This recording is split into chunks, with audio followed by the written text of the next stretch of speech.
#sports.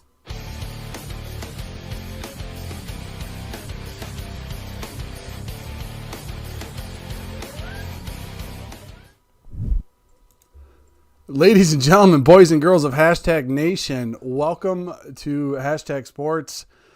We are trending now and trending later, and we are covering the AFC East champion Buffalo Bills. Oh.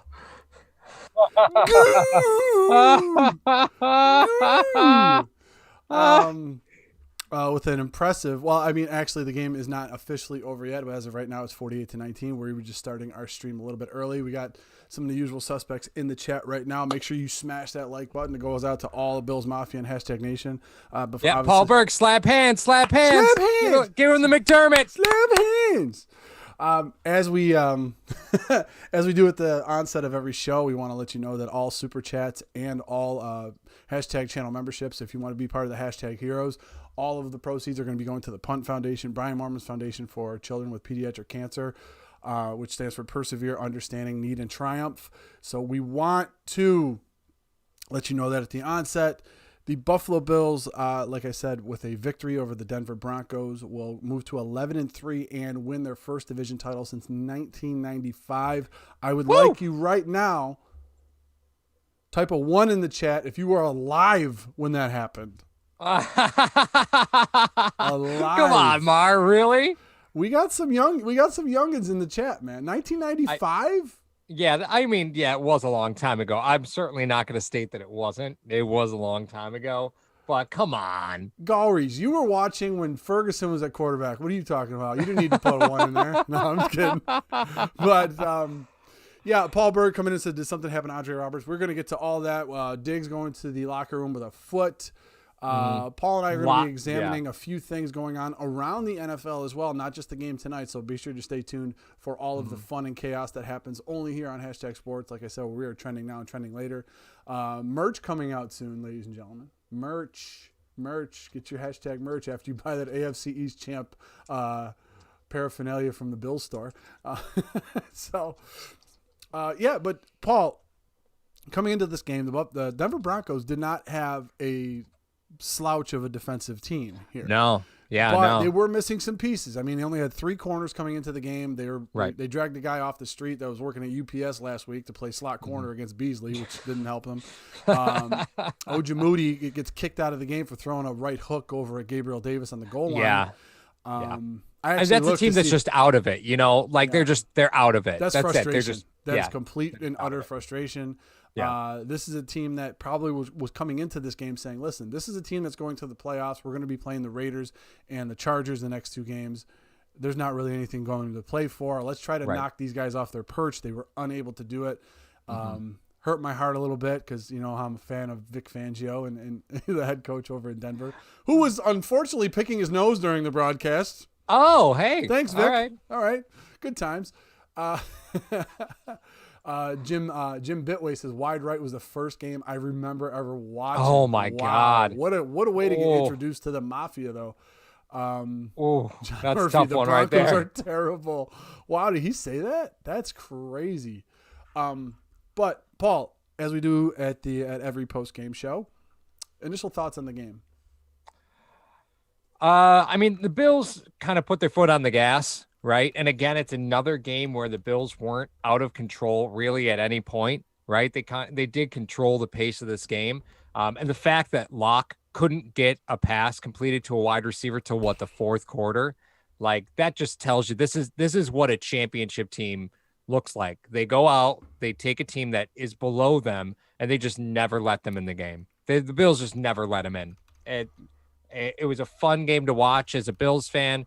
And I'm excited to see, what this team does the next couple of weeks to get ready for the playoffs. And I'm ready to try and find my 1991 Bills championship champagne that I still have laying around. You know, those bottles of champagne that they released years ago. I've got a few of them from different years. And we're going to see what victory tastes like. So, it's sweet. It's definitely sweet. I mean, I think the key for a lot of Buffalo Bills fans in celebrating this victory and your team's doing well, and I understand it. I might be a little bit difficult to deal with this week because of what the Buffalo Bills did. I just want to say that hopefully this puts to bed the perception of certain Bills teams of past from 2000 to 2017 and all that. You know what I mean? If you're talking about teams, because I heard it all week. You're going in against a team that's 5-8. You're supposed to kill them. And then if the Bills won 24-21 tonight, I know some people would still have a little bit of doubt. But you're talking about a defense that was pretty good, even though missing some pieces. The Buffalo Bills hung almost 50 points on them. Well, not the offense, but, I mean, Jerry Hughes bringing back his running back days. Jerry Hughes was running that ball like he was jump cutting on Madden, just spamming the hit stick, Jerry Hughes with jump cuts. Jump cuts. When Paul says 1991 champagne, he means Zima. But it is. We're gonna definitely get some feedback from the nation. Like I said, we got John Apex, Noisy Boy. We got Luis in here. We got Freshly Fried. We got Gauries, Paul Berg, Anthony John, Donnie Brook. Men in the kitchen are in the house tonight. I love it when you guys join us for all these post games and everything. But hey, Mar, Sean Theodore says great third quarter. Looks like that monkey's off their back. Is this back to back? The Bills dropping 17 points in the third quarter. Is that back to back? Did they score 17? You know what? I find it very, very interesting that we released an episode about the third quarter, about the defense too, not just the offense. We were examining the defense heavily in the third quarter, and then they're like, you know what? We're going to put some points on the board too. So I think Bills scored 14 last week. Sorry, 14 in the third quarter last week. This speaks to adjustments, and they always talk about peaking at the right time. I mean, Paul, we may throw a bunch of cliches out tonight with some of these teams, with the Buffalo Bills and what they're doing to some of these teams. I mean, they're peaking at the right time. They're getting guys healthy at the right time. They're starting to gel. Their chemistry on the offense, the chemistry on the defense. You know what? If you don't allow a wide receiver of an opposing team, I don't care how banged up that team is, you don't allow a receiver to catch a pass until the late second or early third quarter. Right. Yeah. And you end up just completely dominating all phases of the game. You know what? There were a couple times where I think the Bills were not really 100% focused. You don't see Andre Roberts drop a ball. The penalties that were going on seemed like they were unfocused penalties. You know what I mean? That were going on. Buffalo Bills were like, hey, we got first and goal. Let's go back to the 30. We'll still score. Like, it's no big deal. But it's just that uncanny control of the offense and your ability to do whatever you want, whenever you want. That is utterly amazing. I can't speak enough about it. And the illustrator, ladies and gentlemen, the illustrator. I am so emotional right now. Right. 25-year curse finally broken. 2020 AFC East champs. Let's go Buffalo. Yep. Thank you. And the Punt Foundation absolutely thanks you for that donation. That's awesome, you. illustrator. Thank you so much. But to say that after Paul, we've been. I'll do the finger quote. I mean, for those of you that are watching the podcast or listening to the podcast, because we're on iTunes and Spotify. The air quotes I'm doing to AFC East champions is something that was not uttered in the same sentence with Buffalo Bills for 25 years. Yep. Nope. I'm going to soak all this in. But, and I'll kick it over to you in 1 second. But as you know at Hashtag Nation knows, we have to be objective in looking forward to what's going to happen on the horizon with this team. Okay. Yeah. I think it's definitely fair to celebrate everything that happened. Absolutely. Though Anthony says it in the chat again, a $5 donation to the Punt Foundation. Last time the Bills won the division, I was in 5th grade watching with my dad. I got to watch this one with my sons. Thanks, Mario and Paul. Go Bills. It's a totally different experience watching it with your kids, right? We both have 3 kids, and it's just a different experience. Oh God. Like I remember sitting there watching the Super Bowls with my plastic Bills helmet and going to the vending machines because they had NFL stickers or NFL tattoos, and putting quarters in there, hoping to get a Bills one. And I couldn't get a Bills one. I kept getting Falcons ones. So I was like, colors are close enough. I put that on. Oh, and the Falcons had the red helmets? Yeah, with the red helmets and the black Falcon. But that's the way it is. Everyday Flash says us. That's a poodle. Alan Diggs poodle. I guess I don't know what the poodle's referencing. Are you up on the poodle gif? I don't know what the poodle emoji is. I don't know the poodle gif. I don't know that one. Okay. All right. So we got 2-hour post game, baby. Buffalo Mafia. Paul was just a savage tonight on Twitter, and it was amazing to watch all of the chaos and mayhem that goes on. If you guys have not checked out, if you're not on Twitter, that's one thing. But if you're on Twitter and you haven't checked out Paul's game day tweets, they are a thing of beauty. I was rolling on half of them that he was just talking about. I get saucy. But literally anytime Trey White does something, I tweet at PFF about how they suck.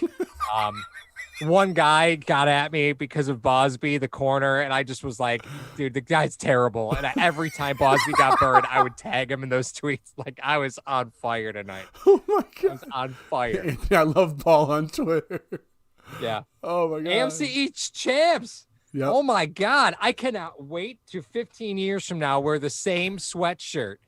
For the next 15 years, you know how everybody has their Pasadena Super Bowl sweatshirt that, it's got mustard and there's all sorts of shame all over it from the last 20 years.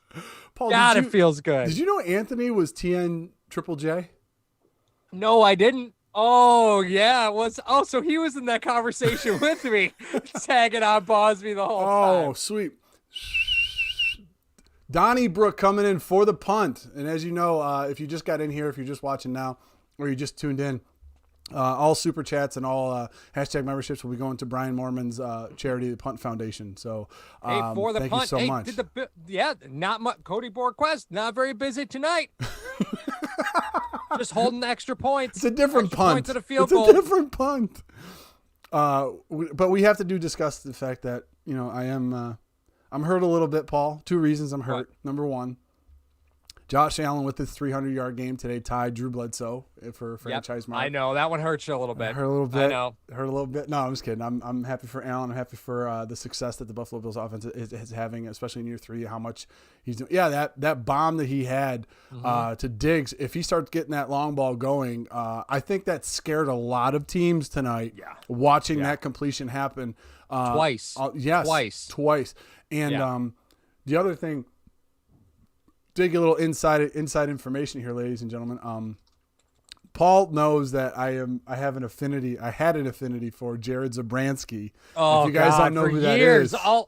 For years, I'd listen about how Jared Zabransky was the second coming of anything, and he was your AJ McCarron. He was your AJ McCarron. It became the benchmark for disappointment with you was was Jared Zabransky. Mine was AJ McCarron. That became the benchmark of disappointment. Yes. Yeah, so, but when Allen ran that Statue of Liberty play down on the goal line, I'm like, I got shades of the 07 Fiesta Bowl, man. I was brought back there immediately. So, but yeah, Chuck Christopher comes in and says 4,000 yards for Allen. We talked about at the beginning of the season, would that be a possibility? Some people were on it, some people weren't. Hated all those red zone penalties. Lone Wolf, you are 110% correct. Those are things that I think within the construct of the game, I think those will get cleaned up because not only sometimes, as much as I love Fangio, you got a lot of new players on that Broncos defense that were cycling in today. So when you have new players like that, sometimes you'll have a little bit of sloppy play. And if things aren't crisp, 110% on certain things, sometimes flags will happen. Sometimes, guys get caught up in the wash. That will happen. That will happen sometimes in the game. So I'm not really worried too much about the red zone penalties. The fact that Allen is still able to move the ball, the offense is still able to move the ball. They're able to still generate yards. After that, right. Excuse me, I'm just You're right. You're getting choked up. You know what? I'm not. You're not crying. I'm not crying. You're crying. First off, a couple things. Men in the Kitchen said all these points without John Brown. Great point. Right. Excellent. That was sort of a sticking point where I think a lot of us were a little concerned. What does this offense look like without John Brown? Gabe Davis does a good job. He's a different type of threat. So even though he doesn't do the same things that John Brown does, he's a different level of threat for teams. And that's good enough, right? For tonight. Hopefully you get John Brown back next week, or maybe you just take your time. No reason to rush him back at this point, but we do have to talk about a lot of Bills injuries. We saw Darrell Williams go down today. We saw Trey go down today. We saw Wallace get banged up.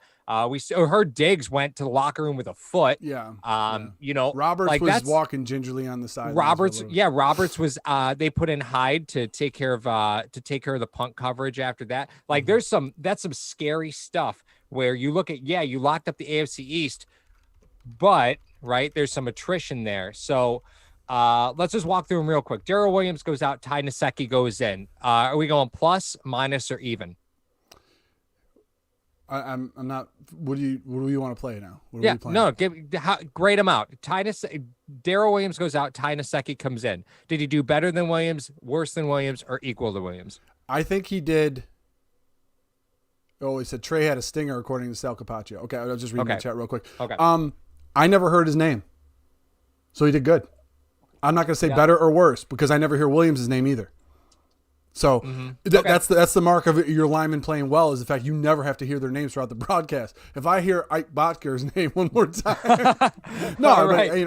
I kid. Why? Because I love. But the point is, I didn't. You know what? We've talked about this all the time with the Buffalo Bills. They love Beane and McDermott love having those insurance policies. Now you had Nsekhe, very sizable contract. He's one of those guys, though. He was your insurance policy in case anything were to happen. And you know what? Sometimes you got to cash in that insurance policy. Yep. I mean, you back into a car on accident. All right, we got to go get our insurance policy now. So that was fine. I didn't hear his name. He wasn't getting beat. He was next to Mongo. So not many things bad can happen when you're standing next to that monster as well. Right. They were able to run the ball on that side, so I wasn't worried about it. And even though this is the greatest part, though, even when the Broncos knew they were trying to milk the clock, they were running their 4-minute offense, that they were still able to gain positive yardage. So Nsekhe, I don't want to say he was better than Williams. I don't want to say he was worse than Williams. I want to say that you didn't lose a step in that offense when he came in. Okay. Trey had a stinger, kind of nervous, right? Because he's been dealing with the back issue the whole year. That's kind of, I know he went down, but that's always sort of one of those things where when you have a back issue, you compensate, right? So other stuff tends to get banged up. So I'm glad to hear it was just a stinger. Let's see. Wallace. Oh yeah, Wallace. Norman played a lot tonight already. They were rotating Norman in pretty regularly anyway. So you know, Smiles Blake says that Diggs came back out. Dustin Lyons, the news on Trey is a stinger. You know, with his back, as Paul was just saying. Apex saying Moss is a hammer to end the game. Who else do we have? Dilly Dale, Diggs and Wallace came back out. I just love the handle, Dilly Dale. That's a great handle. There was Pierre Martinez. You know what he said? Maybe it's TJ Yeldon time. I don't know if you're at TJ Yeldon time. Like, I think Moss and Singletary were. I thought Moss. He's playing to my weaknesses. He's just playing to my weaknesses now. What do you mean? TJ Yeldon time. The TJ Yeldon time. It may be TJ Yeldon time. Well, you have to let's be real about this, right? So you have to start looking at down the road. The Bills lock up the AFC East tonight. That monkey's off our back. Now it's about playoff seeding, right? So what do we do here? You don't want to start throwing out your reserves and then you run the pool thin because these guys haven't played very much. They're just as likely to get hurt as anybody. So what's the path here? Like, what are you doing? I think that with the remaining games that the Buffalo Bills have, you're playing New England and you're playing Miami, correct? All right, 2 East games. Number one, the motivation to sweep the East would be amazing that the Buffalo Bills would want to do. They would want to sweep the East in order. They would want to go 13-3. You got to remember, you're still jockeying and have the tiebreaker if the Steelers happen to lose in the next 2 games. You have the tie or 3 because they still have 3 to play. I believe that they play the Browns. I believe that they play No, they don't play the Ravens in. They play the Browns. They play the Bengals, and I can't remember who the third team is that they play. A lot of teams still have the 2 division games left. But the point is this. You if they happen to lose another game, you're jockeying for that second seed now because you have the tiebreaker with Pittsburgh. So and as far as continuity. It's the Colts, by the way. The chat's it's it's the Colts. All right. Sorry, guys. Thank you. Chat's always there to pick I know. They're always like, boom, boom, boom. Who was the MVP in 1974? Chat will get it. What I'm saying is there's no do you think they'll rest week 17? I think that's off the table now because of what you have in as far as the seeding goes. If you're the second seed, you remember that's almost as good as securing home field advantage until you have to play the first seed. Because if the first seed goes down after their bye, which we've seen teams customarily do, they take a week off, they come out rusty. Sometimes that happens. I don't expect that from the Chiefs. I'm just saying that that's a possibility that has happened. Cookie Gilchrist. Yeah, I just saw that as was probably the tweet. My point is this. There's no resting week 17. I think for the continuity and the chemistry that you've built all year, you don't want to try to break that and try to get it back in the first quarter of your first playoff game. I don't think that's the thing. You know what that is? That's Bill Polian picking up the phone and calling Brandon Beane. He's like, by the way, don't take week 17 off. It does not. I know it looks good on paper. Just letting you know, don't take week 17 off. So yeah, you can't. I don't think you can. I think you hammer down, you keep putting your game plan out there, because what are you going to do? You're going to run a bunch of plays. You're going to run vanilla plays. No, you earned it. You just keep going. No reason to take time off. I don't think that's the culture of this team either. No. McDermott has been screaming, you have to earn the right to win. I don't think that message fits with, okay, we won, so now let's just earn the right to like take a little bit of a break. I don't think that's the way this team goes. I think you're going to see the Buffalo Bills the next few weeks. And Dilly Dale comes in again, and I saw this reference in the chat earlier. I was waiting to see my big boy touchdown. I'm waiting to see. I'm like, please let there be a Ryan Bates touchdown. Please let there be a Ryan Bates touchdown. Wouldn't you know it?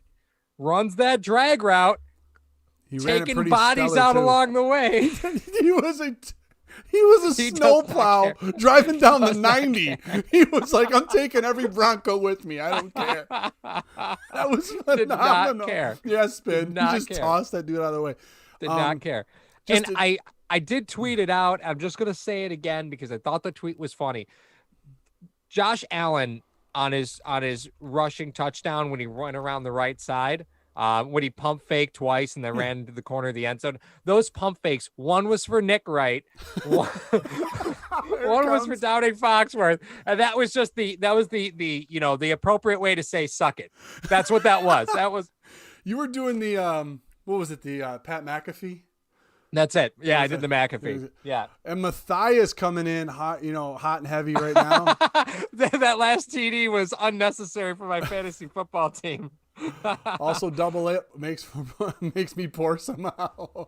Thank you, Matthias, for that. And the Pun Foundation also thanks you, man. Thank you so much. Just to go over some final statistics for you really quick. Josh Allen, 28 of 40 for 359, 2 touchdowns, also ran 2 in.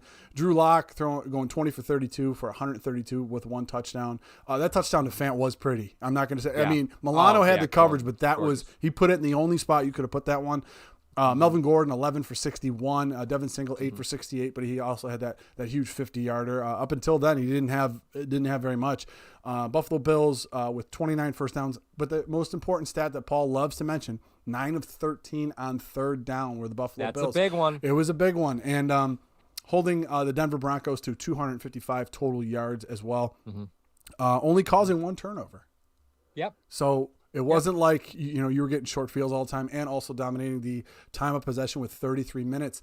That is, I think, going to be key. Now, when you go now, first of all, I just want to say this, and I'm not going to be a downer for the hashtag Nation and the Bills Mafia, because listen, we're as happy as you are with this victory. However, Drew Lock is not waiting for you in the playoffs.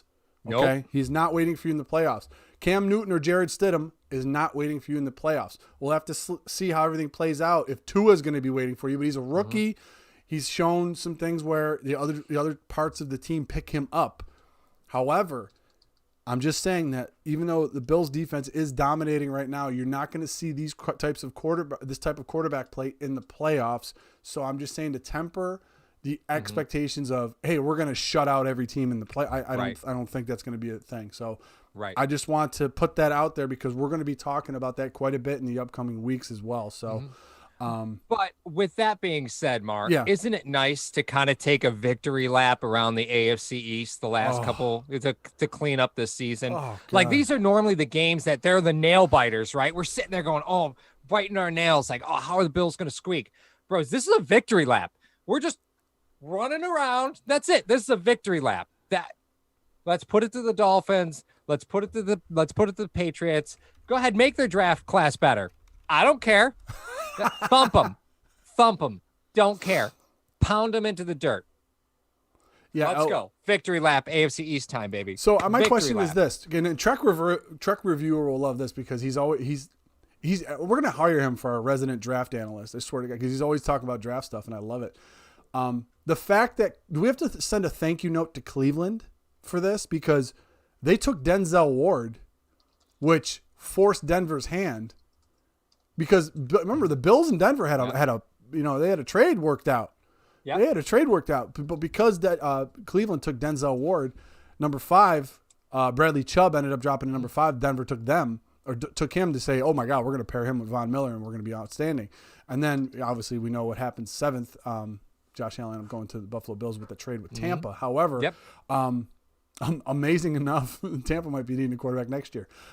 So that being said, we should send a thank you note to Cleveland for taking Denzel Ward. So thank you very much. Yeah, no kidding. After taking Baker Mayfield. Whoops. Stop the buzz. I'm not trying to stop. I do need a playoff hat, but Paul trimmed his playoff beard. I'm a little upset at him for that. He trimmed his playoff beard a little bit. I did. But mine grew out twice as much, so that's fine. Let's see. Benjamin Murphy talking about double nickel zero, up to their old shenanigans. For those, double nickels referred to WGR 55 or 550. Glad you're not there and you're with us instead. Yes. So the stats get a little skewed here, right? The running game. When the Bills wanted to run the football, they seemed to be able to run the football, right? Is that what we saw in the 3rd and 4th quarter? Is that real? The breakaways? The breakaways? No, just the overall efficiency of the run game. They really ran the ball at will in the 3rd and 4th quarter. Ran it at will. Is that real? Paul, we've seen this play out before. We've seen this story so many times with the New England Patriots where they'll get a lead and they'll run the ball if they have to. And they supplement those short 4-5 yard passes. That's essentially the running game. Like if you look back a long time ago, West Coast offenses, what they did was those short passes to the backs were like a supplement to the running game. So you just didn't have to run power I all the time to get 4 yards. So a lot of the times what the Buffalo Bills are doing, they're running those short and intermediate routes to supplement the running game. And because they have the weapons to do it and the guys that can get open in one-on-one coverage, it's able to work. Now, it's almost like a catch-22 for every defense that has played the Buffalo Bills this year. Okay, we're going to run man. If you turn your back to 17, you know what happens. You know the ending of that story. If you want to play zone against him, you have Beasley and Diggs. Gabriel Davis is learning. You had John Brown for some of the year. These guys know how to beat zone coverage. So you're not helping yourself there anyway. So what happens is you get unbelievably frustrated with this guy. And I think the goal of a lot of teams, here's why I think it's switching. This is why I think the running game is going to be sustainable in the next couple of weeks. The game plan and the philosophy early in the year was you got a third-year quarterback who's only completed 50% of his passes. Let him beat us.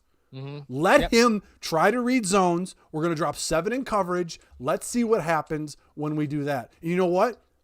4,000 yards later and 39 touchdowns later, they're figuring out that's not the way we have to do this. Let's play man. Oh, wait, he's running for 20 yards a clip when we turn our backs to him and he gets out of the pocket because he's so agile. Now what you're starting to see is teams are starting to delegate some more attention to the pass game, and the run is starting to open up for you. We've seen New England, same EP system. They'll throw 40 times one game. The next game, they'll run 40. They don't care. You want to give us this? We're going to take that. I just hope that Dable and Allen are patient enough. Patient enough. Well, D. Browno calls out a great point, says Allen understands the answers to the blitz game as well. He did a great job recognizing pressure before the snap with those hard counts, right? This was a big game for that. Allen really was able to manipulate and understand their blitz packages before the snap, right? And that was great to see. That was great to see. That's stuff that's high level quarterback play. That's what you want to see. That's the stuff that you want to see. V-Man also comes in and says, hey, I'm a Jets fan. Congrats from a Jets fan. Now go and win your first playoff game since the Clinton administration. He's not wrong. He's not wrong. I mean, he's not wrong. Thank you, T. Dobbs. Yep, 310 in the chat. Smash that like button. Absolutely. If you want us to get kicked out to all the Bills Mafia and hashtag Nation all over the nation and overseas and everything, you smash that like button, it gets kicked out to everybody else. So we thank you for that as well. And we also want to remind you that all super chats and all channel memberships, you want to remember the hashtag heroes, all of that gets sent over to the Punt Foundation.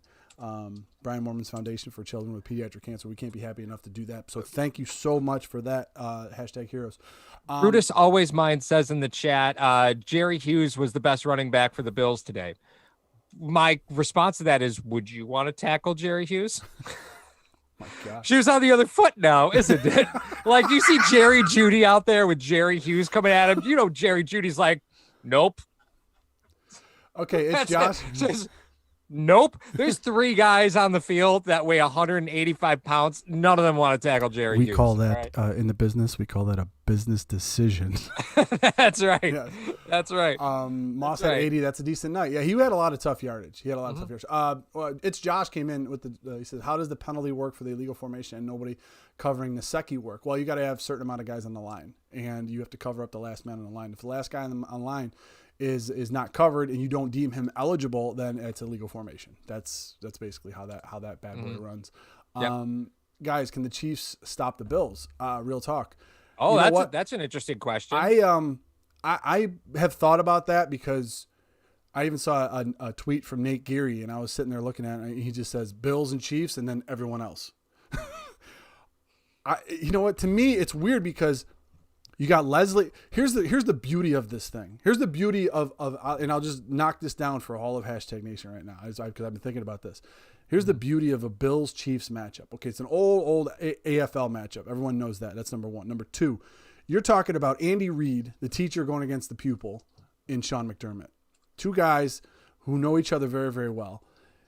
Then you got Steve Spagnuolo, a guy who designed a defensive scheme to beat the undefeated Patriots and then beat him again, a few years later.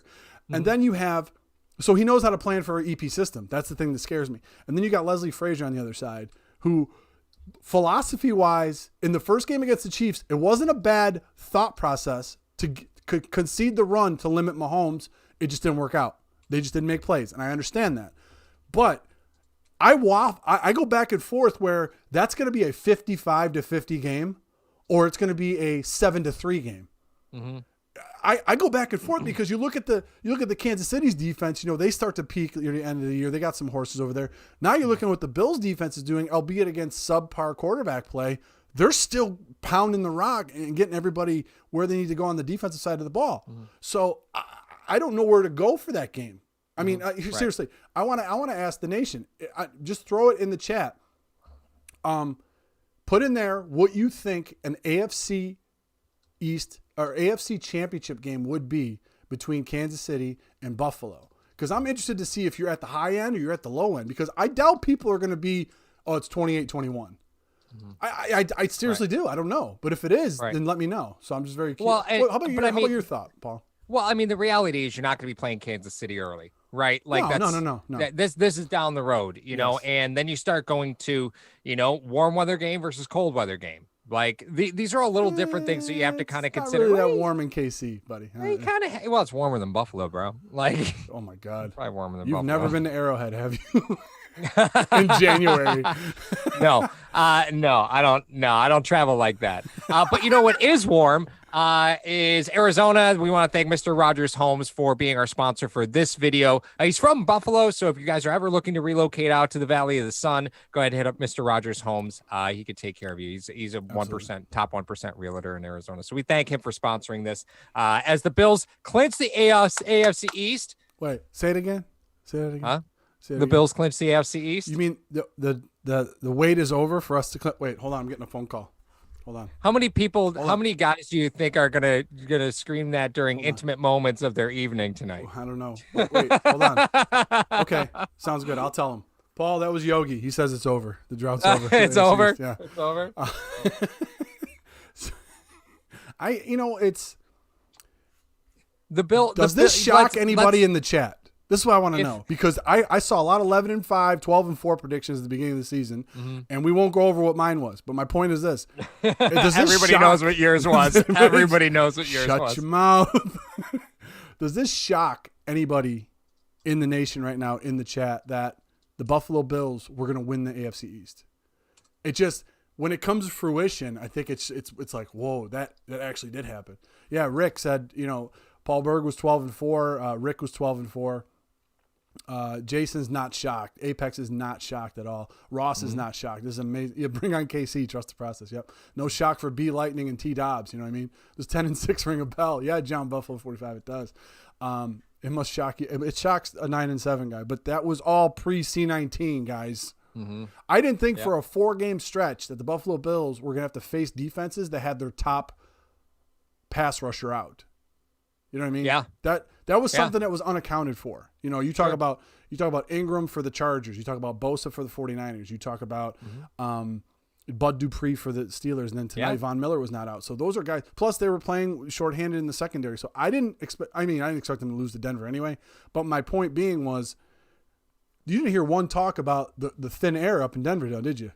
Nope. Nope. Well, then there was the whole thing where the air in Wyoming is thinner than the air in Denver. And then you had Schlereth on the broadcast say that Josh Allen had accuracy issues because of the wind at Wyoming. Like, are you kidding me? This is where we're going with this? That's not what you said on Twitter, but I know what you said. No, I was kidding. Yeah, that's not exactly what I said on Twitter, but I don't want this video to get demonetized because all the money goes to the Punt Foundation. So you just have to have your priorities in order. And Paul Berg, no, I didn't miss all my predictions. Did I say Allen was going to have under 4,000 yards passing? I don't think so. One thing I will say, and this got brought up in the chat, if you told me before the season that Josh Allen was going to far eclipse 4,000 yards, right? 40 plus touchdowns. Like, if you told me that, I would have said, if he's throwing the ball 35 times a game, the Bills are going 6-10, right? Like, that's walking into the season. That's where we were. We looked at it saying if Josh Allen has to throw the ball almost 40 times a game, the Bills clearly are losing almost every single game. Yet here we are with an air attack that I don't think any of us saw coming, even though you went and got Diggs, even though a lot of the moves signaled that they wanted to pass the football. I just did not believe it. I was like, you got to prove it to me. And, you know, a couple weeks into the season, you're like, oh my God, they're just throwing the football so much. You know, got to get the running game going, And here we are, you know, we're knocking on the door of Christmas almost in January, and the Bills are just completely committed to throwing the football. And Stephon Diggs sets, you know, the Bills franchise record in receptions, and it's still going. We still got weeks to go. Right? Like, what a great time to be a Bills fan. Like, amazing. Can you imagine believing at the beginning of the season, like, what a great time to be a Bills fan. This is the best this has felt in years. It's weird too, Paul, because, and I want to say this to the chat, and I hope I don't get too much hate on this. I think if you would have came up to me and you would have said those things, Allen's going to throw for well over 4,040 touchdowns. Diggs will have over 111 touchdowns by week 14 or week 15. You would have gone through all this whole litany of things that have happened. The Bills after 14 games will be 11-3. I'm like, well, you know what?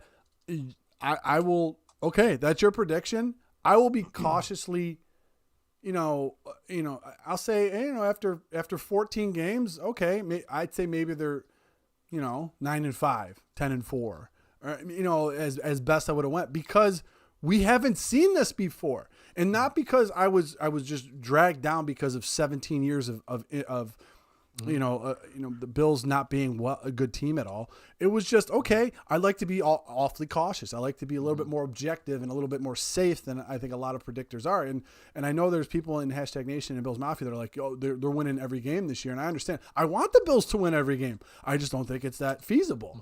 And I understand it. Tony B. No, it's not. Don't let the hat fool you. I don't do any of that stuff. Matt Fisher says the last 5 wins, the Bills have a victory margin of more than 10 points. Yeah, it's the Bills. If you go back and you look at the games that they've won, yeah, I mean, they're getting the job done, right? And like, you're 48-19 tonight, 26-15, 34-24, 27-17. The Cardinals game, obviously they lose, but even before that, they won by 10 points. We got to a point where we were biting our nails for every single game at the beginning of the season. And now it's, the Bills are putting them away early, and that defense is doing a good job. And, I know the old saying is defense wins championships. This Bills team is putting a lot of points on the board, but going into January, do you think defense still wins championships, or do you think this is the new way that the Bills plan on winning? Well, you still, have to have a defense that's able to stop somebody. I think it was 2006 when the Colts went. I think they had the worst ranked rush defense in the regular season, the Colts. And then they ended up being the best rush defense in the playoffs. Don't know how that happens. Not sure how that happens, but it had to happen for them to make that run.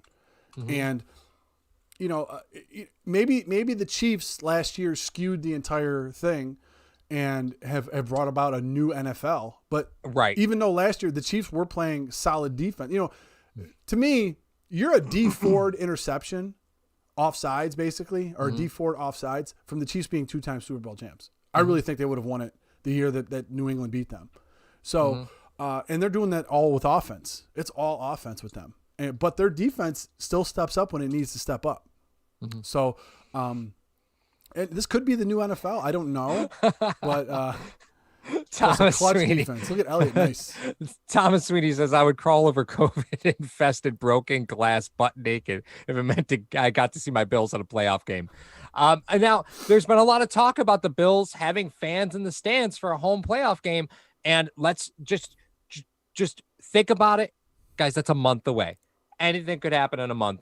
That is a month away. I'm just terrified because you good luck keeping the city away from that place. My God. Good luck. I love Bills Mafia. You know this, Paul. And I love #Nation. But when we get together and especially being bottled up for the last 8 months and you're introducing a Bills home playoff game, which hasn't happened in years, it's like if you multiplied New Year's Eve times 1,000. Like, I don't know. I don't. The blotter the next day would be as long as War and Peace. It would be. I'm just saying. It would be. With Donnybrook. I think it does. If it did, I would never have it, Donnybrook. I would never have it. Yeah. That's a situation where if you're like the executive commissioner of Erie County, you're looking at it and going, so what do I have to do to call the National Guard? Like, what's the parameters here? Like, what do we have to do? Yeah, I mean, Donnybrook goes, Irish whiskey kills everything. Yeah, especially good decision making. It does kill good decision making. Yeah. Oh my god. Sure does. Sure does. But yeah, it would be trying to keep Bills fans away from the stadium on that day would be good luck. A very daunting task for a lot of people. No, good luck. It would be because this is a long time coming. The Buffalo Bills fans have suffered through so much, and it would be great. It would be great to have something like that where like 20,000, you think, Paul? 20K? But then how do you pick that 20K? You know what I mean? Right. Yeah, exactly. How are you going to do it? Exactly. Right. And a game like tonight, so the Bills clinched on Saturday. I guarantee you that people would have been trying to drive to the parking lot at the stadium on Sunday to tailgate from tonight into tomorrow. And then, it would have been mayhem. It's a shame that we don't get to experience it as a community, but we get to be here. And that's good enough for me, right? Like we all know what this felt like. And it's just gone now. That's it. It's over. Remember when the Bills made the playoffs? Like, I almost cried when the Bills made the playoffs when they broke the drought. This feels like that to me, right? Because think of how long it took. Didn't take long, right? You broke the drought. You had a down year. You made the playoffs the following. Now you're the champs of your division, and this is a ladder. You keep going, right? That's it. You just keep going. The next thing is to win a playoff game. I don't think you just want to win a playoff game. I think you're looking at, you have to win your playoff game. You have to win the next play. You got to get to the AFC conference championships. That's the goal. You got to get to the conference championships. Oh yeah. I mean, the goal is the bowl for a lot of teams, but a lot of teams don't, it's not really realistic. I mean, you look at the Browns. I don't know if that's a realistic expectation of the Browns. Let's go, if you went over to the NFC. Yeah. Let's go to the NFC playoff picture. You're talking about, the Washington football team. Yep. I mean, you got the Cardinals, which are currently sitting at 7th. I mean, these are good, solid teams, but I don't know if those are teams that have realistic expectations for making the playoffs. What the Buffalo Bills have proven, especially this year, is that they can score with anybody. I mean, Right. that's the goal. Put more points up on the board than anybody else. I don't care how good your defense is. For 17 years, the Buffalo Bills have had really great defenses come in and out of Buffalo and have gone nowhere because they couldn't put points on the board. They're sitting there losing games 13-10, 9-6, 9-3. It's like, come on, we need something over here. You're not the 2000 Ravens that could go a month without scoring a touchdown and have a 2-2 split. That's not how it works. No. So, No. no, actually, I think they might have went 4-0 in that span. Actually, I don't know. But the defense is playing at a level now that if there are a few hiccups on the offense, like as we saw from the offense earlier in the year, there were a few hiccups on the defense. Offense had to pick up the slack and be like, okay, listen, all right. And then you go into halftime, it's 24-21. You're like, okay. All right, hold it down in the second half. Make your adjustments, do what you got to do. Now, if in the playoffs against some of these other teams that the Buffalo Bills go against, if they happen to have a hiccup or two offensively, now you know you got that defense to fall back on for a couple series. All right, hold them to a 4-and-out, hold them to a 3-and-out, hold them to a field goal, stuff like that till we get our stuff back on track. I firmly believe now they're at the point where they're adjusting well. They're adjusting well the things that are happening in game, which is why we're seeing the third quarter that third quarter that we always talked about is starting to become a thing of the past. I mean, it's not. What does Chris Berman always say? 1's a pattern, 2's a trend, 3's a problem, or something like that. I can't remember how he used to say it, but you got a team now that everybody 3 straight primetime games in a row. They know about you now. They know the Buffalo Bills are coming. Yep. Donnie Brooks says, I'd like to publicly apologize to AJ Klein for all the profane words I called him. You are not alone there, I'm sure. Penalties tonight, Mar. 8 for 75. Yes.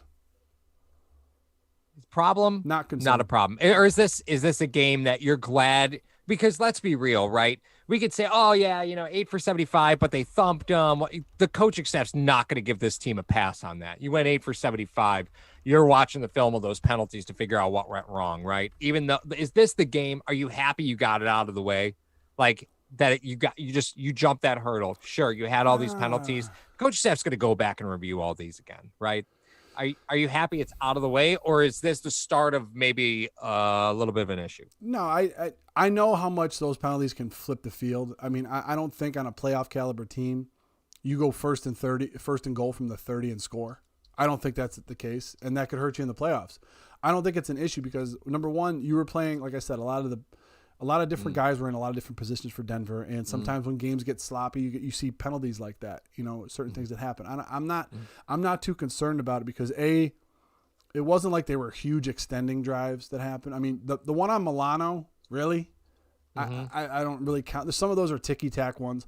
If a ref throws a flag, I'm going to say this once, and I may say it. Actually, no, I'm not going to say it once. I'm going to say it a bunch of times. If there's a running play to the left-hand side and there's a right tackle that is holding and they get called for holding, I'm going to punch that referee in the face because it's not even play side. Why are you calling that? Right. There's no Lawrence Taylors in the NFL that are going to run that guy down from behind. So stop calling a holding call on the back side when the guy's running front side. If you want to call it front side, go ahead. It's stupid. Yeah, I mean, that was the issue last year was they said holding wherever it is, call it. And then they realized like 2 weeks in the season, like we've made a bad decision.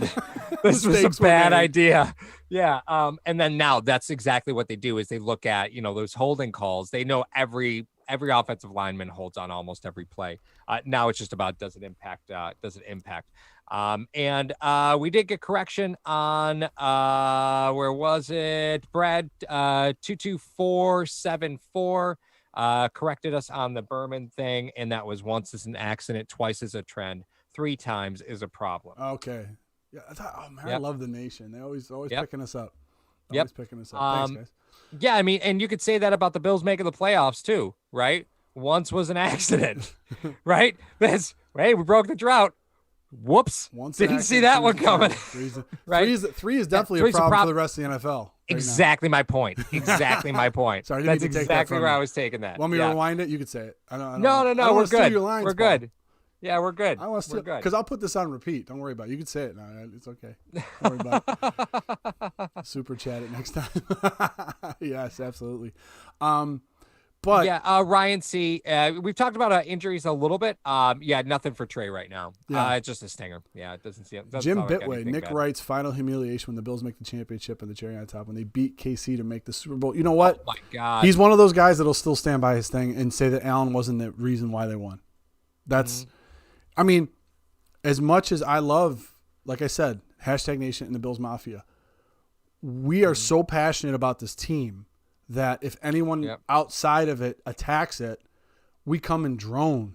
You know what I mean? It's like we're going to go after whoever it is. And Nick Wright saw that firsthand. And then Foxworth is like, no one's paying attention to me over here. I'm going to do it too.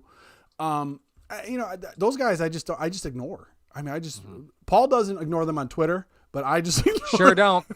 Nope, sure don't. It's phenomenal. I'm like, give me all the Twitter drama. Just give me all of it. Paul wants all the smoke. Paul wants all the smoke. I do. Which I mean, I don't pay attention to that, but you start to see. Plus, with Jordan Poyer defending and coming to that, and Mongo defending the Mafia, I thought that was phenomenal. But that just tells you the closeness and how tight the Buffalo Bills fans are and the fan base is with this team. It's amazing, and I love every single one of y'all for it. Yeah, and when you have John Feliciano, by the way, who's in a contract year, let's not forget about that. When you have John Feliciano in a contract year defending his city and fan base, I'll take that any day of the week, right? I mean, you're talking about you got a tight window to re-sign these guys, and you don't have a lot of cap space to do it. So when you have a player that's in a contract year that is the soul of your offensive line, coming in and saying, no, you don't deal with us like this. No. I'll take that. Let's go. I'll take it. Absolutely. Take it all the time. No question. And I mean, I love the infrastructure. If we can get aside from the football talk for a second on the field, I love the infrastructure that's been built in Buffalo because it seems like it's a sustainable model for not being an Atlanta team that goes there once or a Philadelphia team that wins it once. It seems like a sustainable model that can move forward, and you can have a lot of sustained success in the Buffalo Bills winning the East for years to come if you're able to surround Allen with the right pieces and you have to get the right character. That's why these character guys that come in. I mean, and then Tim Ellington says $700K for the Children's Hospital.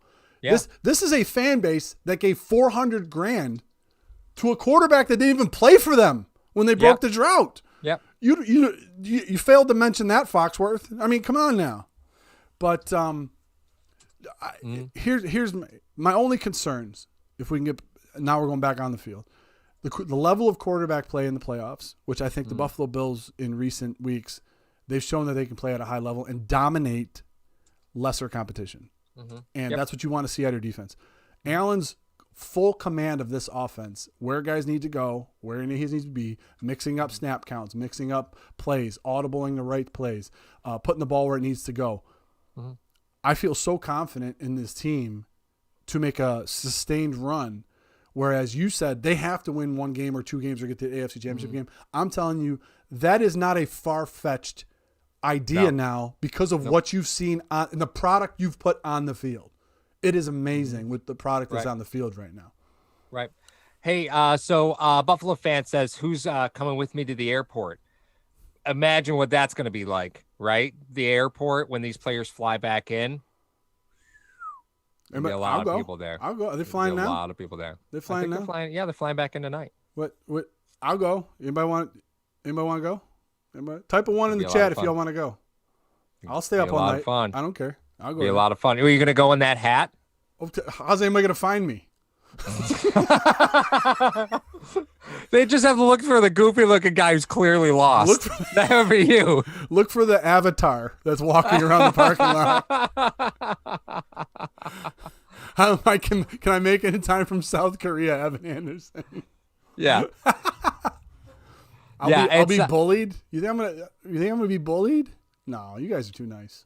Oh, Liam Ingram says offer Dable head coach money to keep him as the OC, or does he take head coach no matter what? I know that there's always talk about guys taking head coaching jobs. It's like there is a money difference, right? There's a very large money difference, but these guys work for this their whole career. Like this is what they want. Is they someday want to become a head coach. And look at the organizations that Dable's been in. He's been in some really successful organizations and in his offensive stints some really bad organizations.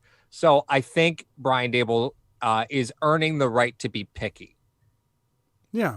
I'm just going to say that. The thing I don't... He could be a numero uno, and no matter what happens to the Bills next year, he'll still be high on a lot of people's lists. Will. And McDermott, he took his time.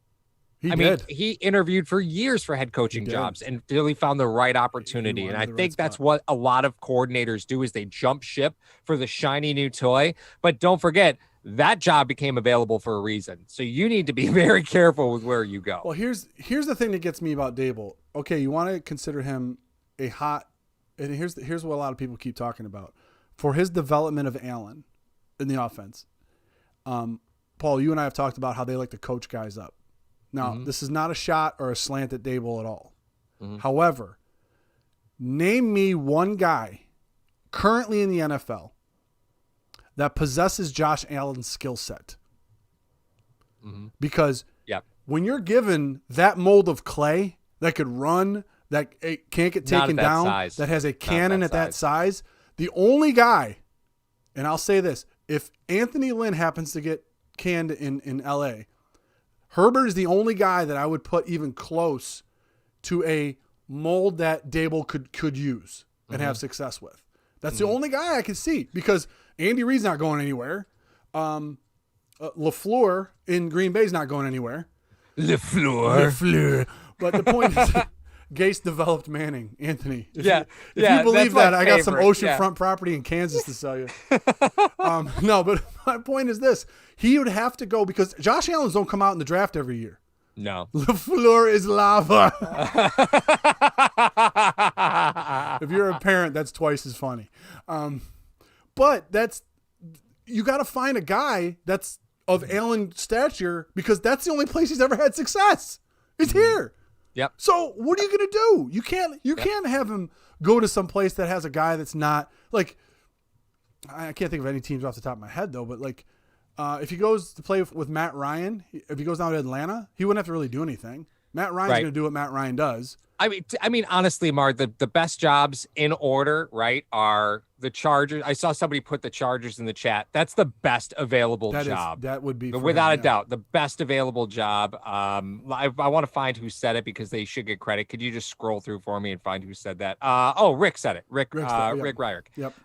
That's the best available job, is the Chargers. Then you go Detroit, and then you go Atlanta. And you go Atlanta later, just because, again, you're looking at replacement quarterbacks with both those teams, Detroit and Atlanta, soon. You're looking at replacement quarterback at some point. And you got to remember, the head coach is a little different.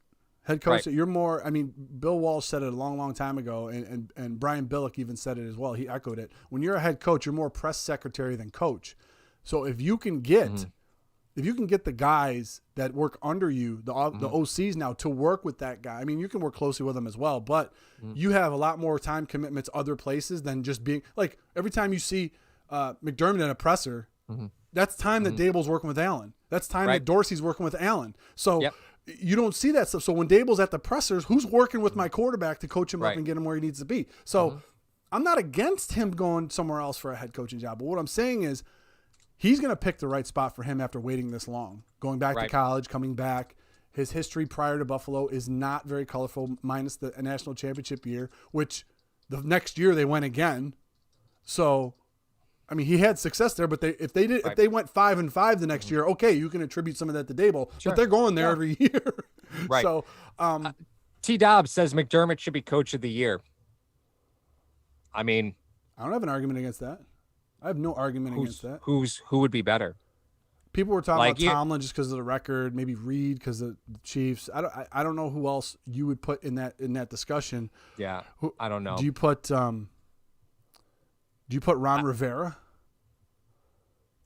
No.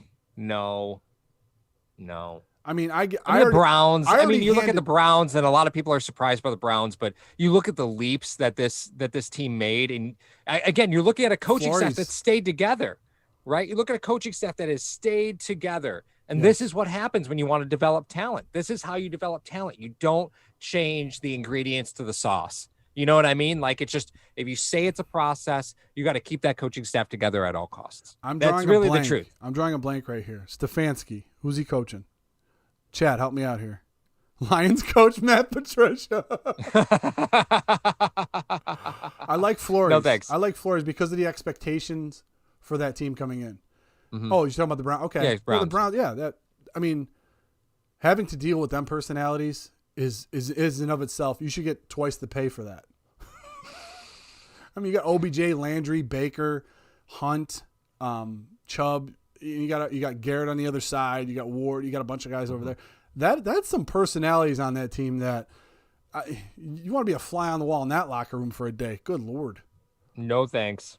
Win the Super Bowl, Paul Berg. Win the Super Bowl. No one cares about Coach of the Year. I've already handed Alex Smith the comeback player of the year. I mean, that guy, he's already won that one hands down. Whatever he does, Yeah. I don't care. Yeah, I think he's got a leg up on that one. He didn't. Way too soon, Paul. Way too soon. What do you mean way too soon? Joe Theismann just limped because you said that. Joe Theismann limps for a lot of reasons. None of them with what I have to say. So the Bills land at 12:29, by the way. FYI, that was in the chat a couple of times. I saw a couple people put it in there. Jessica put that in there. A Buffalo fan put it in 12:29. He says he's 15 minutes away. Let's go. Are you seriously gonna go? I'd go. If this, where are we at in the chat? Because we like throwing these. We got 275 people in here. We got 130 likes. This gets to 200. I'll meet you at the airport. 200 likes. 200 likes. All right, I think that's doable. That's a maybe. I'm actually going. Buffalo says he's actually going. All right. Nice. Yeah. Oh yeah. You can live stream, and you can live stream from your phone, Mar, if you're there. I would be able to. I would live stream with the nation. Absolutely. Yeah. No question. Well, and that, unfortunately, guys, Mario's about as tech savvy as your, 74-year-old drunken uncle. So his live stream will probably have his thumb over half the lens, or it'll be the whole he doesn't know which side of the camera is on at that moment. So you might get, it's rough. You have to pity me for a minute. It's a rough time. It's a rough time. Do you still want to throw these shots at me knowing that you still have not yet gone through the table? I could put some stank on it. Yeah, that's true. Somebody said that you were going to cover it in mustard. I don't really think that's part of the deal. And then it escalated to multiple tables at once. It's like, I don't remember this being part of the deal there. Call Dan, Mario. He can help you. Absolutely. Yes, we can live stream from the airport, Denver to Buffalo flight. How many hours? It's probably about 5. I'm in Michigan. Oh, yikes. And still suck. Men in the kitchen. I love Bill's Mafia. So excited that I broke my headphones. Yes. It's 3 tables now. Thank you, Ross. Yeah, Appreciate there we go. it. Thanks, Evan. Appreciate that. Yeah. So looking down the road, right? You can't IR anybody at this point, right? You can't put anybody on the IR. No. You can't IR anybody, which limits your roster ability, right? That limits your ability to kind of shift the roster around a little bit. What do you do? If you can't IR anyone? Yeah, can't IR anybody. Well, I believe the protocols are still in place. If any player happens to come down with C-19, you're able to bring players up. You still have the 4 players you can protect on the practice squad. I understand that.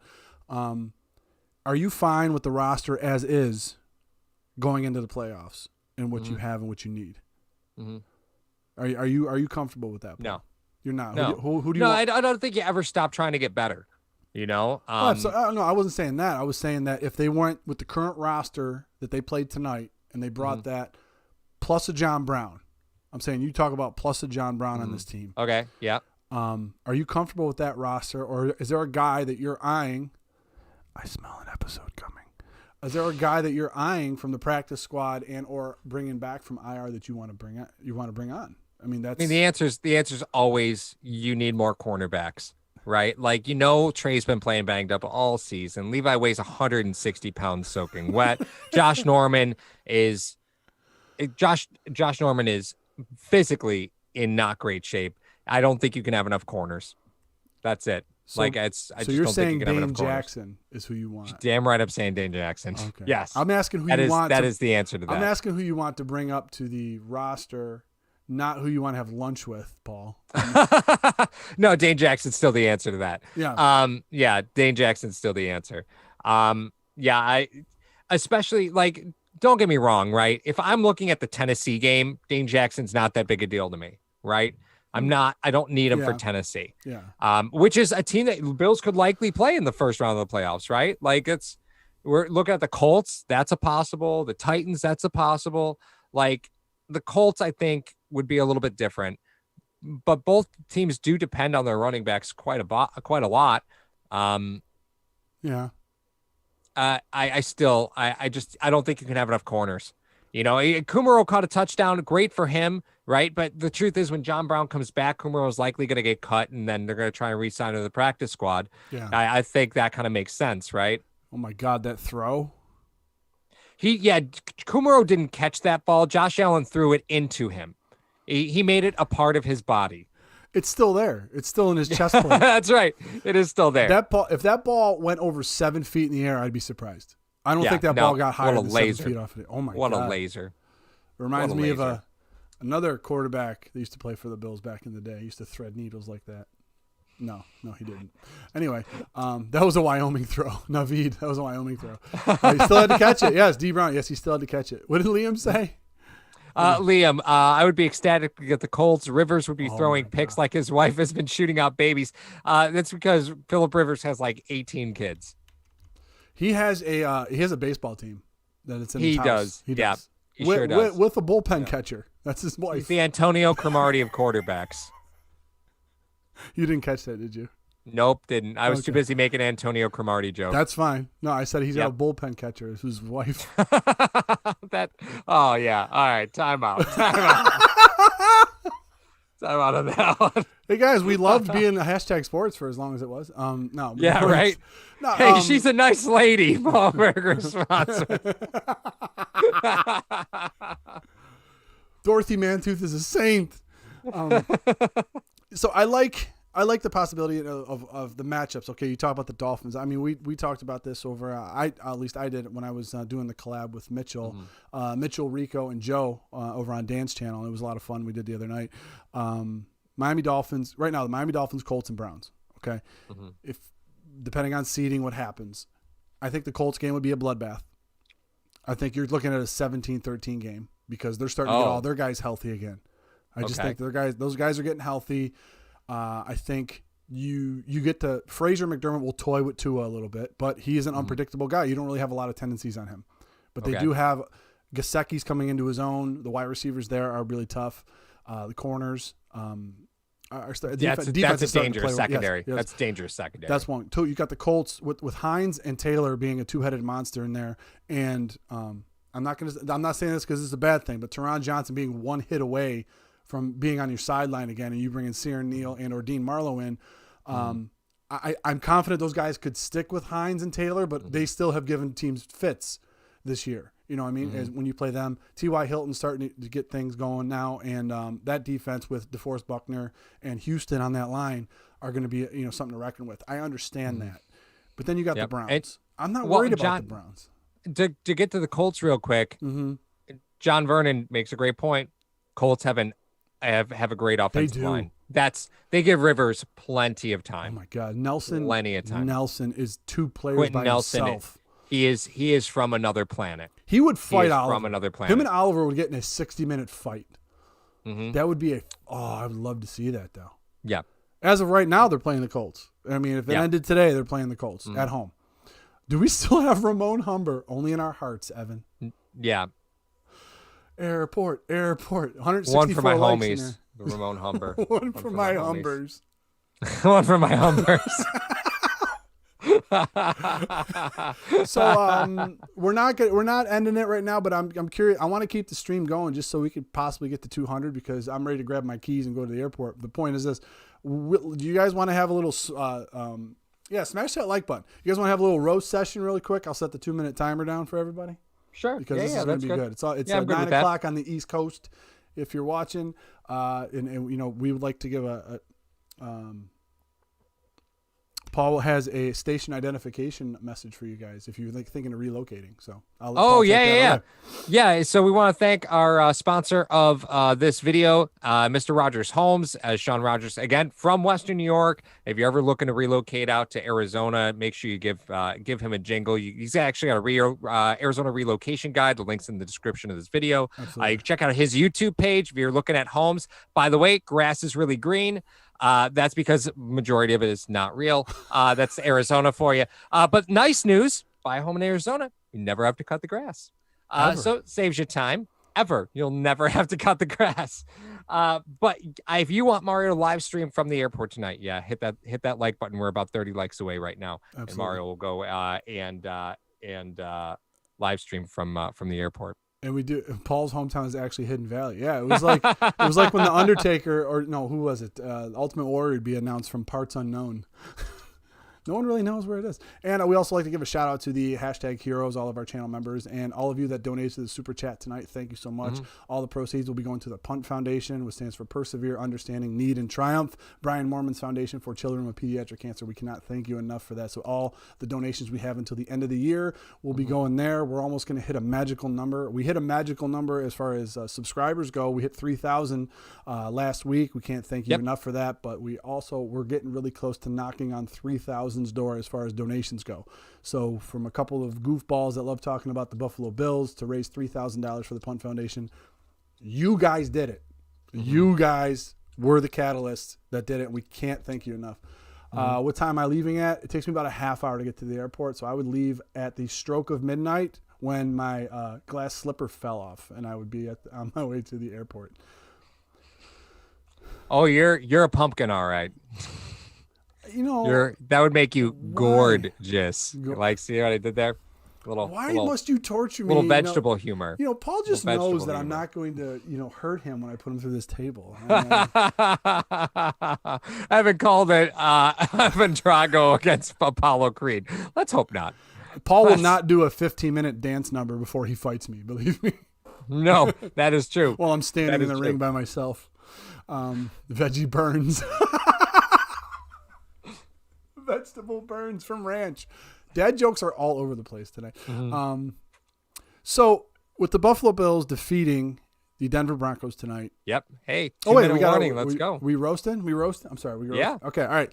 As we got our station identification out of the way. 2 minutes starting now. Roast session starts. Buffalo Mafia News just even kicked it off. So I'm curious to see what kind of chaos comes out of this. Is going to tailgate Dayball home and scare his whole family in the car. With this hat? Probably not. He'll probably just laugh at me. Bills players will think Mario's homeless. Hey, with that hat, they sure will. I might get a free autograph. Mario 9-7. Oh my God, the 9-7s are trolling in. Boy, that did not take long. Mario 9-7. Tony B 9-7. Drop the mic. Buffalo fan 9-7. Drop the mic, and we drop it again. Yeah, Red Yankees hat. Thanks, loyal Bills fans. Hey, winners appreciate winners. I can say that now. Paul feeds Mario Dayball snacks when the stream ends. Elliot Eisler. Not personally, no. John Vernon. Bills are the best 9-7 team in 2020. Trek reviewer 9-7. Paul hangs out with kids at the card stores and steals their Pokemon cards after. Hey, Pokemon is getting popular again. People watch out for that. We lost a like. How did that happen? I don't know. Ross Wheeler says, Mario, I think you look sharp with that hat. No, he doesn't. Look as sharp as a sledgehammer. Paul throws out minus takes like Antonio Marty's baby's mama's. Minus. When did the singer of Blind Melon become a Bills fan? Fine. You want me to look like the Wendy's girl? There we go. Fine. You guys. Mario steals presents from homeless shelters on Christmas Eve to pay for his heat bill. No lies detected. Nope. Not on that 9 minus 7 equals 2, which is how many games we have left when we officially become AFC East champs. Mario. Yes. Mario cares more about staying warm than looking good. 23 more to get Jane to go to the airport. Dirty Randy, I didn't like your faces. Took away alike. Thanks, bud. Thanks a lot. You guys are always there. Whoa, Paul Berg. Wow. Mario, I can't get there, so go to the damn airport. Whoa. All right, Paul Berg. What? Put those things down. You look like Pippi Lawn Stockings.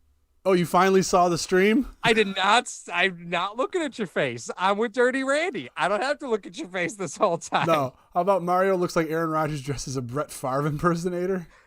I said this before. Aaron Rodgers had Olivia Munn. What's your excuse? Olivia Munn. Can we just say that both Aaron and I outkicked our coverage?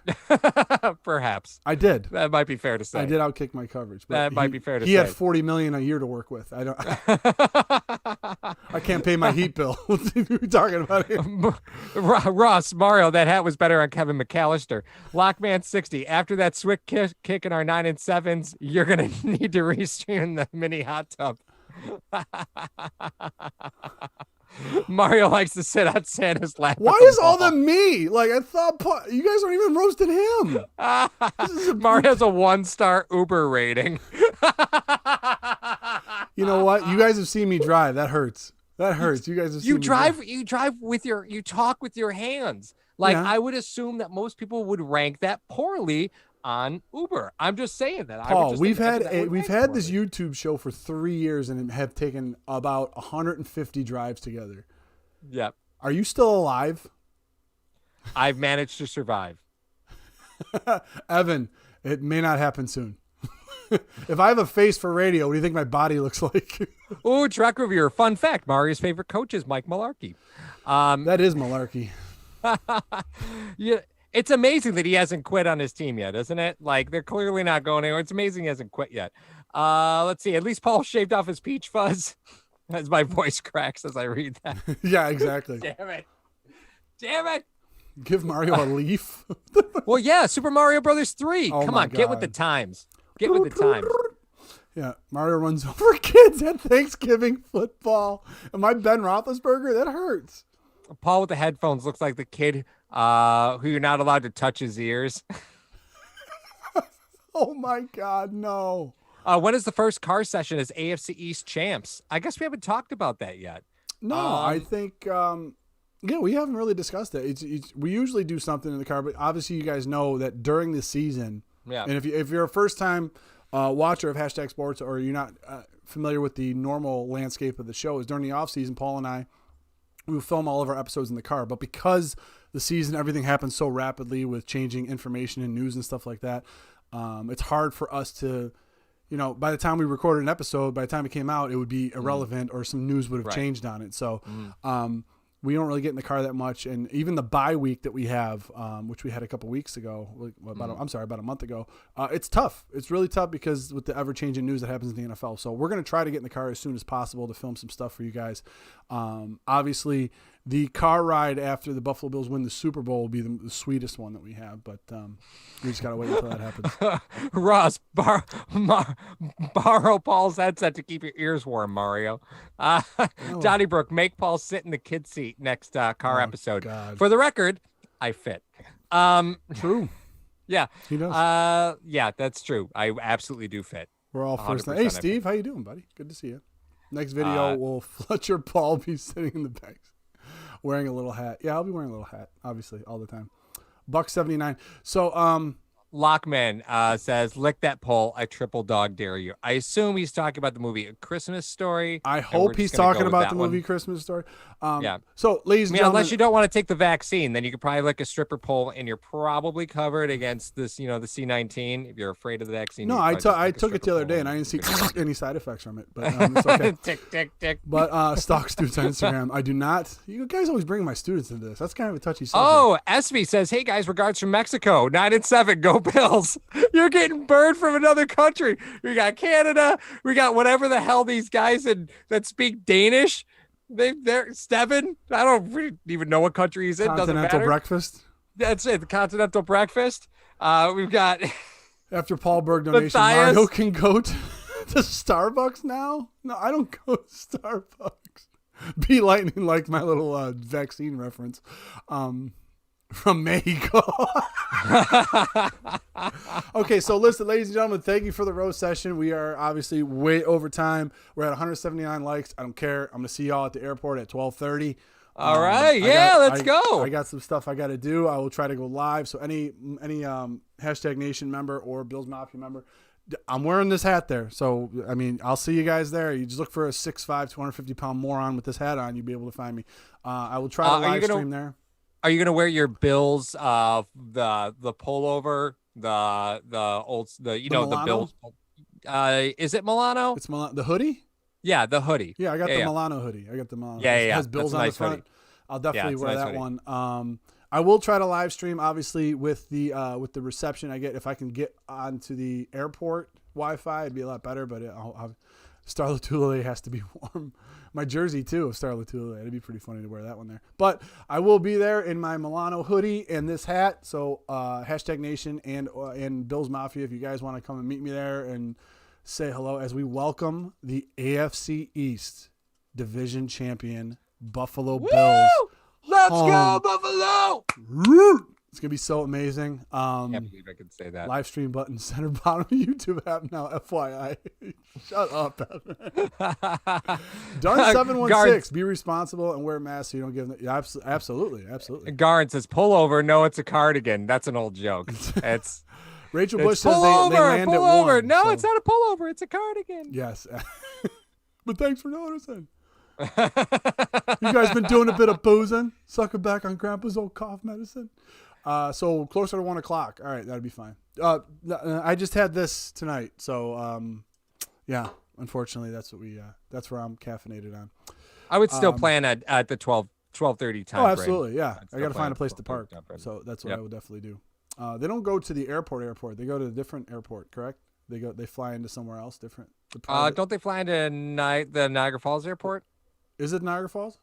I think it's the one that's actually in the falls. Anybody got a how dare you say hey to Rachel Bush with a voice crack? I think a lot of people would if they saw her in person. Newark, bring a flashlight. They fly into Niagara Falls or Buffalo? I think they're flying to Niagara Falls. Buffalo Niagara Airport in Cheektowaga. Okay, all right. Oh, okay, all right. Well, that's a half hour, but the other one was a lot closer. So yeah, the other one's like 15 minutes. I'm at the wrong airport, guys. That would happen to me too. I would definitely do that. Send Mario. Oh, 100%. Yeah, live stream. Hey guys, there's not a lot of cars. I'm here by myself. I hate you with the passion of 1,000 suns right now. So we want to say thank you for joining the live stream. Obviously, we will have some episodes for you this week. If you are a hashtag hero and you are subscribed, you get those videos early release. Paul and I are going to try to record a couple either tomorrow or Monday, and then we're going to have them released for everyone as well. We'll release them to the hashtag heroes, and then everyone else will get them probably Tuesday and Thursday of this week. So the Buffalo Bills with another primetime game to show their stuff to the rest of the NFL and everyone else who is not in the 716. All of Bills Mafia already knew this was coming, but we're starting to let the nation know, and it's amazing. So, yeah, until we see you guys again, have a very Merry Christmas.